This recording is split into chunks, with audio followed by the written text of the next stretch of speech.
మిత్రులారా నమస్తే. నేను మీ ప్రసాదమూర్తి. దేశంలో చాలా జరిగిపోతున్నాయండి. మనకి కొన్ని అర్థమవుతున్నాయి, చాలా అర్థం అవటం లేదు. అన్ని ఘటనలకి ఏదో ఒక లింక్ ఉంటుంది. ఆ లింకుని మనం పోల్చుకోలేకపోతే సరిగ్గా ఆ ఘటనల వెనక ఉన్నటువంటిది ఏమిటో పూర్తిగా మనకు బోధపడదన్నమాట. ముఖ్యంగా ఇప్పుడు ఈ 2-3 రోజులుగా జరుగుతున్నటువంటి ఘటనలు, పార్లమెంటు మాన్సూన్ సెషన్స్ స్టార్ట్ కావడం, ఆ తర్వాత ఆ స్టార్ట్ కావడానికి ముందు 18 నిమిషాలు ప్రైమ్ మినిస్టర్ ప్రెస్ వాళ్ళతో మాట్లాడడం, ఆ తర్వాత మొదటి రోజే 9 నిమిషాలు కూర్చొని ఆయన బయటకు వెళ్ళిపోవడం, ఆ తర్వాత ఇప్పుడు బ్రిటన్ విజిట్టు. ఈ నేపథ్యంలో ఉపరాష్ట్రపతి ధన్కర్ సాబ్ రాజీనామా చేయడం, ఇదే నేపథ్యంలో సుప్రీంకోర్టు గవర్నర్లకి అలాగే రాష్ట్రపతికి ఉండేటటువంటి అధికారాలు, ముఖ్యంగా స్టేట్స్ రూపొందించేటటువంటి చట్టాలు, బిల్లులు, వాటి అనుమతికి సంబంధించినటువంటి గవర్నర్ల అధికారము, రాష్ట్రపతి అధికారము, దీనికి సంబంధించినటువంటి విచారణ, ఆ విచారణ ఆల్రెడీ దీనికి సంబంధించి జడ్జిమెంట్ కూడా ఎప్పుడో ఏప్రిల్ 8న ఇచ్చినటువంటి జడ్జిమెంటు. దాని తర్వాత ఉపరాష్ట్రపతి ధన్కర్ రియాక్షను, ఆ తర్వాత president Draupadi Murmu presidential reference to the Supreme Court. ఇవన్నిటినీ కూడా మనం గమనంలో పెట్టుకుంటే ఈ మొత్తం నేపథ్యంలోనే సుప్రీంకోర్టు రాష్ట్రాలకి నోటీసులు జారీ చేసింది. అయ్యా, మీరు చెప్పండి మీ అభిప్రాయాలు ఏమిటో. అసలు రాష్ట్రాలు రూపొందించేటటువంటి బిల్లులు, వాటికి గవర్నర్ల నుంచి వచ్చేటటువంటి అనుమతి, దానికి సంబంధించినటువంటి రాజ్యాంగబద్ధమైనటువంటి నియమ నిబంధనలు, సూచనలు, అధికరణలు, వీటికి సంబంధించి మీ అభిప్రాయం ఏంటి తెలియజేయండి. దాని మీద మేము ఒక జడ్జిమెంట్ని పాస్ ఆన్ చేయాలి అని చెప్పేసి. ఇదంతా చూడండి, పార్లమెంటు సమావేశాలు, వెంటనే ధన్కర్ రాజీనామా, ఆ వెంటనే సుప్రీంకోర్టు రాష్ట్రాలకు నోటీసులు పంపించడం. సో ఇది ఏ ఆర్డర్ ప్రకారం జరిగింది ఏమిటి అనేటటువంటిది ఒక్కసారి మనం గుర్తు చేసుకోకపోతే దీని వెనక ఉన్నది ఏమిటి, దీని తరువాత జరిగేది ఏమిటి అనేటటువంటి దాన్ని మనం అర్థం చేసుకోలేమన్నమాట.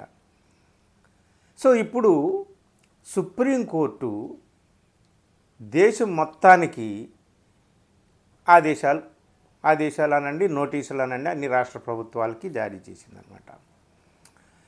ఏ విషయంలోనూ మనం ఇప్పుడు చాలా జాగ్రత్తగా క్రోనలాజికల్గా మనం అర్థం చేసుకుందాం. అప్పుడు కానీ ఈ ఉపరాష్ట్రపతి ధన్కర్జీ రాజీనామా లేదా ప్రైమ్ మినిస్టర్ విదేశీ పర్యటన, ఇవన్నీ కూడా అర్థం కావన్నమాట. మనకు తెలుసు, ఎప్పటి నుంచో మన దేశంలో ఈ ఫెడరల్ సిస్టంలో రాష్ట్ర ప్రభుత్వాలు ఉంటాయి. ఆ రాష్ట్ర ప్రభుత్వాలు తయారు చేసేటటువంటి, రూపొందించేటటువంటి చట్టాలు కానీ, బిల్లులు కానీ అనుమతిని కోరుతూ గవర్నర్లకు పంపిస్తూ ఉంటాయి. ఆ గవర్నర్లను ఎవరు నియమిస్తారు? కేంద్రంలో అధికారంలో ఉన్నటువంటి వాళ్ళు నియమిస్తారు కేంద్ర ప్రభుత్వం ద్వారా.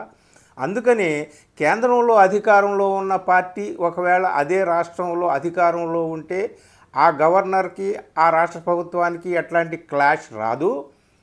ఎప్పుడైతే ఆ రాష్ట్ర ప్రభుత్వంలో వేరే పార్టీ అధికారంలో ఉండి కేంద్రంలో వేరే పార్టీ అధికారంలో ఉంటే కేంద్రం ద్వారా నామినేట్ అయ్యే, కేంద్ర ప్రభుత్వానికి ప్రతినిధిగా వ్యవహరించేటటువంటి గవర్నర్కి రాష్ట్ర ప్రభుత్వానికి మధ్య క్లాష్ వస్తూ ఉంటాయి.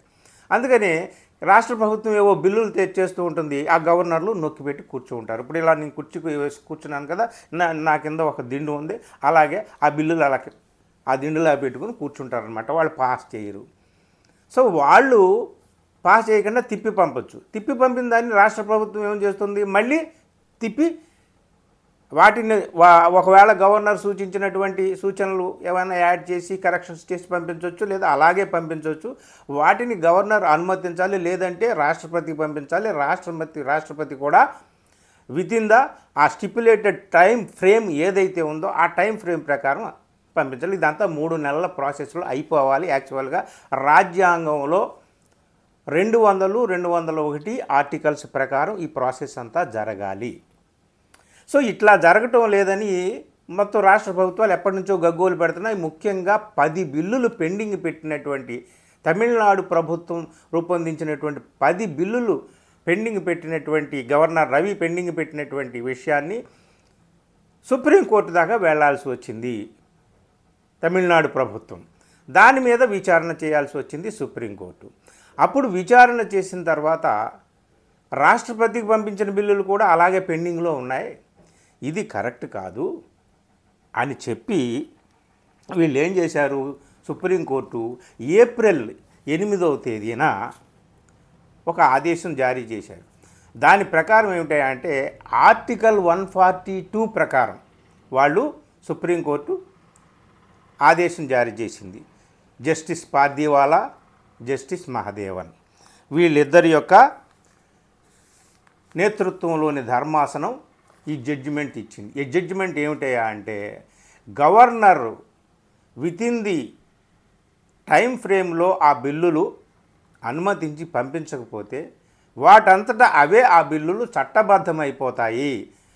అలాగా రాజ్యాంగం నిర్ధారించినటువంటి టైం ఫ్రేమ్లో గవర్నర్ పంపించకపోవడం అనేది అది చట్ట వ్యతిరేకం, ఇట్ ఈజ్ ఇల్లీగల్ అని చెప్పి వాళ్ళు గవర్నర్తో పాటు రాష్ట్రపతి కూడా దీనికి సంబంధించినటువంటి రాజ్యాంగబద్ధమైనటువంటి ఆ టైం ఫ్రేమ్కి విలువ ఇచ్చి వెంటనే దీని మీద చర్యలు తీసుకోవాలని చెప్పేసి సుప్రీంకోర్టు ఆదేశాలు ఇచ్చిందండి. అది నిజంగా రాష్ట్ర ప్రభుత్వాలకు విజయం. ఆ పార్టీ ఈ పార్టీ ఏ పార్టీ అధికారంలో ఉన్నదనేది కాదు. రాష్ట్ర ప్రభుత్వాలు కూడా ప్రజలు ఎన్నుకున్నటువంటి ప్రభుత్వాలే. ఆ రాష్ట్ర ప్రభుత్వాలకి కొన్ని అధికారాలు ఉంటాయి. ఆయా రాష్ట్రాల్లో ఆయా ప్రాదేశికమైనటువంటి భౌగోళికమైనటువంటి జనోపయోగకరమైనటువంటి కొన్ని నిర్ణయాలు తీసుకోవాలి, బిల్లులు రూపొందించాలి, చట్టాలు చేసుకోవాలి. వాళ్ళు కూడా వాళ్ళ పని వాళ్ళు చేసుకోవాలి, వాళ్ళ పాటలు వాళ్ళు పడాలి. ప్రజలు విశ్వాసం ఉంచి ప్రభుత్వాన్ని గద్దెనెక్కించారు అక్కడ. సో రాష్ట్ర ప్రభుత్వాలు ముఖ్యంగా తమిళనాడు, కేరళ లాంటి ప్రభుత్వాలు, కేరళ కూడా పిటిషన్ వేసింది. కేరళ గవర్నర్ కూడా ఇట్లాగే చేస్తున్నాడు. అంటే కేంద్రంలో అధికారంలో ఉన్నటువంటి ప్రభుత్వానికి వ్యతిరేకంగా ఉన్నటువంటి ప్రభుత్వాలు ఎక్కడ ఉంటాయి అక్కడ గవర్నర్లు సరే ఏ పెద్దల ఆదేశానుసారం వాళ్ళు అలాగా ఏ పెద్దల కను సన్నల్లో మెసలుతూ వాళ్ళు అలా ప్రవర్తిస్తారు. మనకు తెలుసు బెంగాల్లో కూడా ఈ ధనకర్జీ ఏం చేశాడు మనకు తెలుసు. ఒకప్పుడు బెంగాల్ గవర్నర్గా చేసినటువంటి వాడే ఈ వైస్ ప్రెసిడెంట్. సో ఇట్లాగా ఆదేశాలు సుప్రీంకోర్టు ఇచ్చేటప్పటికి ఇమీడియట్గా అంటే ఏప్రిల్ 8న సుప్రీంకోర్టు ఈ ఆదేశం ఇచ్చేటప్పటికి గవర్నర్ ఏం మాట్లాడలేదు, రాష్ట్రపతి కూడా అప్పుడు వెంటనే స్పందించలేదు. కానీ ఇమీడియట్గా 8వ తేదీన ఈ సుప్రీంకోర్టు ఈ ఆదేశం జారీ చేస్తే 17వ తేదీన ఏప్రిల్ 17వ తేదీన ఉపరాష్ట్రపతిగా ఉన్నటువంటి ధనకర్జీ ఇప్పుడు రాజీనామా చేశాడే, ఇదే ధనకర్ సుప్రీంకోర్టు మీద దండయాత్ర చేశాడు. ఇక మేమెందుకు చట్టాలు చేయడం, ఇక ఎందుకు మేము కూర్చోవడం, ఆ పని ఏదో మీరే చేసేస్తే వదిలిపోతుంది కదా అని సుప్రీంకోర్టుని మీరే సూపర్ పార్లమెంట్ లాగా వ్యవహారం చేస్తున్నారు అని చెప్పి అన్నాడు. అంటే ఇక మేము అనవసరం, మీరే ఇట్లా వ్యవహారం చేస్తున్నారని చెప్పేసి ఆయన పార్లమెంటు మీద నిజం చెప్పాలంటే దండయాత్ర చేసినట్టే. అంటే పార్లమెంటు మీద కాదు, సుప్రీంకోర్టు మీద. ఆయన చాలా స్ట్రాంగ్ రియాక్షన్. సో ఈ సందర్భంగా ఆయన అన్న మాటల్ని ప్రభుత్వ పెద్దలు అంటే కేంద్రంలో ఉన్నటువంటి ప్రభుత్వ పెద్దలు పెద్దగా సమర్థిస్తూ ఓపెన్గా చెప్పలేదు, అది ఆయన అభిప్రాయం అని ఊరుకున్నారు. కానీ ఆ తర్వాత ఏమైంది, సుప్రీంకోర్టుని తప్పు పట్టడము, సుప్రీంకోర్టు మీరే సూపర్ పవర్స్ లాగా యాక్ట్ చేస్తున్నారు, ఇక మేమెందుకని ధనకర్ అనడము. ఆ తరువాత మే నెలలో, ఇదంతా ఏప్రిల్లో జరిగితే ఆ తర్వాత మే నెలలో రాష్ట్రపతి ద్రౌపది ముర్ము తన రాష్ట్రపతి అధికారాలను ఉపయోగించేటటువంటి 143 అధికరణం ఏదైతే ఉందో 143 ఆర్టికల్, కాన్స్టిట్యూషన్ 143 ఆర్టికల్ అంటే అది ప్రెసిడెన్షియల్ రెఫరెన్స్కి సంబంధించినటువంటి ఆర్టికల్. ఆ ఆర్టికల్ ప్రెసిడెంట్కి ఏం అధికారం ఇస్తుందంటే, రాష్ట్రపతికి ఏం అధికారం ఇస్తుందంటే, మీరు సుప్రీం కోర్టుని క్వశ్చన్ చేయవచ్చు అని. దాన్నే ప్రెసిడెన్షియల్ రెఫరెన్స్ అంటారనమాట. సో రాష్ట్రపతి ద్రౌపది ముర్ము కూడా ఆ ఆర్టికల్ 143 ప్రకారం ఆమె సుప్రీంకోర్టుని అడిగింది, మీరు మా మీద మీరు ఆదేశాలు జారీ చేయవచ్చా? ఒకవేళ ఆలస్యమైన రాజ్యాంగ పరిధిలో ఆ కాల పరిమితిలో మేము చేయాల్సినటువంటి ఆ బిల్లులు పాస్ చేయడమో లేదా అనుమతిని జారీ చేయడమో వీటికి సంబంధించినటువంటి విషయంలో మీరు మాకు ఆదేశాలు జారీ చేయవచ్చా, ఇంపోజ్ చేయవచ్చా? మీరు you are the law makers. చూడండి, మీరు ఆదేశాలు మా మీద రుద్దవచ్చా అనేటటువంటి దాన్ని ఆమె అడిగిందండి. సో ఇది చాలా సీరియస్ మ్యాటర్ అన్నమాట. ఎప్పుడైతే రాష్ట్రపతి 143 ఆర్టికల్ ప్రకారము తన రెఫరెన్స్ని ఉపయోగించి సుప్రీంకోర్టుకి క్లారిటీ అడుగుతుందో అప్పుడు ఆర్టికల్ 145 ప్రకారం సుప్రీంకోర్టు ఏం చేయాలి? మినిమం 5 న్యాయమూర్తుల ధర్మాసనంతో ఈ ప్రెసిడెన్షియల్ రెఫరెన్స్ని తీసుకొని దాని మీద విచారణ జరిపి అప్పుడు మళ్ళీ సుప్రీంకోర్టు తన ఒపీనియన్ చెప్పాలి. అంటే ఇంచుమించుగా రాష్ట్రపతి ధనకర్జీ చాలా స్ట్రాంగ్ వర్డింగ్లో మాట్లాడాడు. రాష్ట్రపతి రాజ్యాంగబద్ధమైనటువంటి ఆ ఆర్టికల్ని ఉపయోగించుకొని తన అధికారాన్ని ఉపయోగించుకొని ఒక క్లారిటీ సుప్రీంకోర్టుని అడిగిందనమాట. అంటే మీరు మా పని విధానంలో జోక్యం చేసుకోవచ్చా అని. ఇంకా క్లియర్గా అర్థం కావాలంటే పార్లమెంటు చేసేటటువంటి పార్లమెంటు చట్టబద్ధ ప్రజాప్రతినిధులు ఎన్నుకున్నటువంటి ఈ రాష్ట్రపతి కానీ లేదా ఉపరాష్ట్రపతి కానీ ఈ కాన్స్టిట్యూషనల్ బాడీ, సో దీని మీద మీరు ఆదేశాలు జారీ చేయవచ్చా, మా పనిలో మీరు జోక్యం చేసుకోవచ్చా సుప్రీంకోర్టు అనేటటువంటి క్లియర్గా అడిగిందనమాట. సో దీని మీద ఏం చేయాలి? ఇప్పుడు పెద్ద ధర్మ సంకటం, న్యాయ సంకటం మొత్తం ఏర్పడింది. రాష్ట్రపతి అంత పెద్ద మనిషి రాజ్యాంగబద్ధమైనటువంటి అధికారాన్ని ఉపయోగించుకొని క్లారిటీ అడిగినప్పుడు ఏం చేయాలి? వెంటనే ఒక ధర్మాసనం ఏర్పాటు చేయాలి. దీన్ని ధర్మాసనం ఏర్పాటు చేసి మినిమం 5 జడ్జెస్ ధర్మాసనం ఏర్పాటు చేసి దీని మీద వాళ్ళు క్లారిటీ ఇవ్వాలి. ఇచ్చేలోపు ఇప్పుడు ఏం చేశారంటే చీఫ్ జస్టిస్ గవాయ్ మొత్తం అన్ని రాష్ట్ర ప్రభుత్వాలకి నోటీసులు జారీ చేసి, అయ్యా ఇది చాలా సీరియస్ మ్యాటర్, ఇది కేవలం ఒక రాష్ట్రపతికో లేదా ఉపరాష్ట్రపతికో లేదా సుప్రీంకోర్టుకో లేదా సుప్రీంకోర్టు చీఫ్ జస్టిస్కో సంబంధించిన వ్యవహారం కాదనమాట. ఇది అంటే ఇది మొత్తం దేశానికి అంతటికీ సంబంధించినటువంటి విషయం, దేశం అంతా ఆలోచించాల్సినటువంటి విషయం.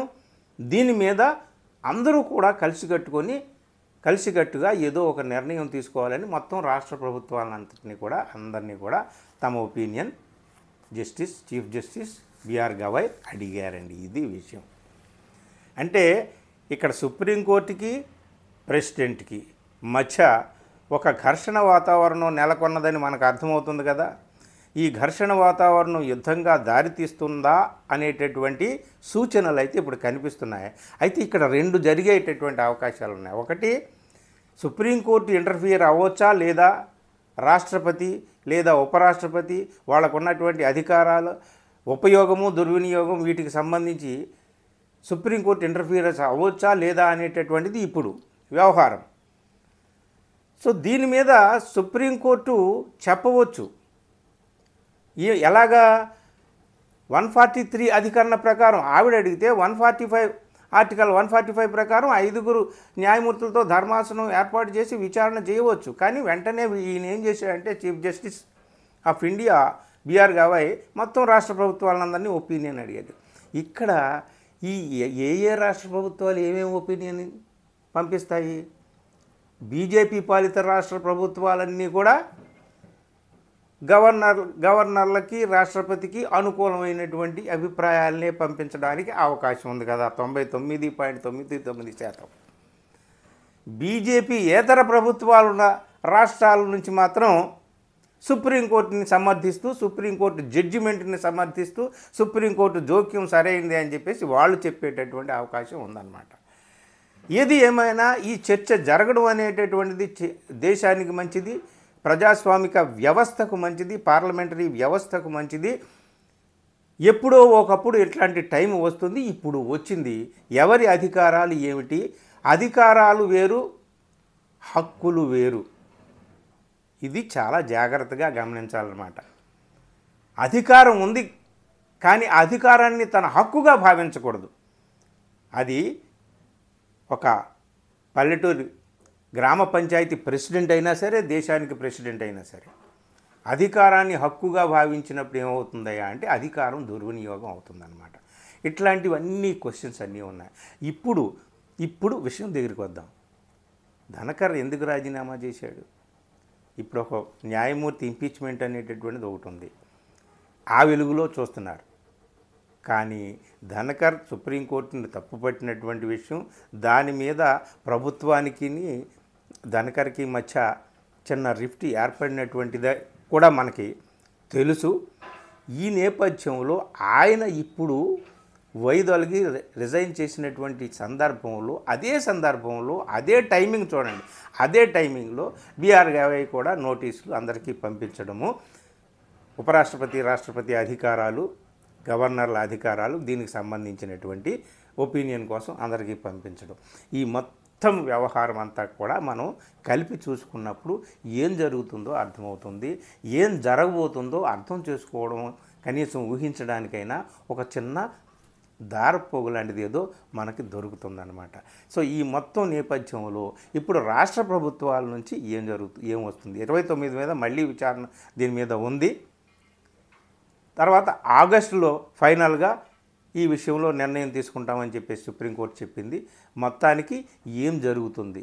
ప్రెసిడెంట్ వర్సెస్ సుప్రీంకోర్టు, ప్రెసిడెంట్ గవర్నర్ల అధికారాలు, సుప్రీంకోర్టు అధికారాలు, ఎవరికి ఏ అధికారాలు ఉన్నాయి, ఎంతవరకు ట్రెస్పాస్ చేయవచ్చు, ఎంతవరకు వాళ్ళ లిమిట్లో వాళ్ళు ఉండాలి, అసలు వాళ్ళ లిమిట్స్ ఏమిటి, వాళ్ళ హక్కులేంటి, బాధ్యతలేంటి, అధికారాలేంటి, వీటిని అన్నిటి మీద కూడా ఒక విస్తృతమైన చర్చ జరిగేటటువంటి రోజులు రాబోతున్నాయి అనేది అర్థమవుతుంది. సో ఈ క్రానలాజీ మనం అర్థం చేసుకుంటేనే దేశంలో ఏం జరుగుతుంది ఏమిటి అనేది అర్థమవుతుంది మిత్రులారు. ఇప్పుడు ధనకర్ ఎందుకు చేశాడు రాజీనామా అంటే కాదు, వీటన్నిటి వెనక ఈ మొత్తం కారణాలు అన్నీ ఉన్నాయన్నమాట. సరిగ్గా ఇదే టైమింగ్ చూసుకుని సుప్రీంకోర్టు కూడా స్పందించింది. ఏం జరుగుతుందో మనం వేచి చూద్దాం. Thank you.